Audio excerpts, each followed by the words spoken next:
T'as été soutien parce que j'ai vu que moi, j'avais à rien tenir. J'avais pas à tenir l'espace. Or, c'est tout le temps la place que j'occupe de tenir l'espace. Mm, mm, Et que mm. là, j'avais pas du tout à tenir l'espace pour ça et que j'avais à m'occuper de rien. Donc ça a vraiment été hyper soulageant, ressource et sécure. Et que du coup, j'ai vu aussi que bah, toi, tu tenais en fait. Tu tenais, c'est toi qui dirigeais la barque, quoi.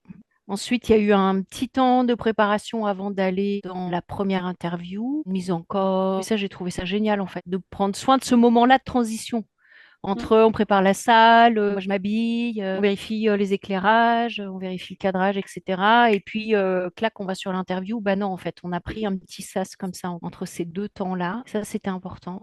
Et je me souviens aussi d'un moment qui a été important, c'est que à un moment donné, je me suis dit, ah oui, mais elle est vraiment là, quoi. Elle tient vraiment. Tu me disais, ok, on la refait, on recommence. Je trouvais ça génial parce qu'en fait, enfin moi, ce que j'ai perçu, c'est le professionnalisme en fait. Et justement, la recherche de cohérence et la recherche de justesse Mm. derrière tout ça. Et puis ce que j'en garde aussi, c'est des moments où on s'est marré. Et quand moi, ça me faisait vachement bien de pouvoir me marrer parce que des fois, je pouvais sentir les vagues de stress ou autre. Et en fait, le fait de pouvoir me marrer, ça relâchait beaucoup les choses, ça enlevait de l'enjeu pour ramener du jeu. Mm, mm.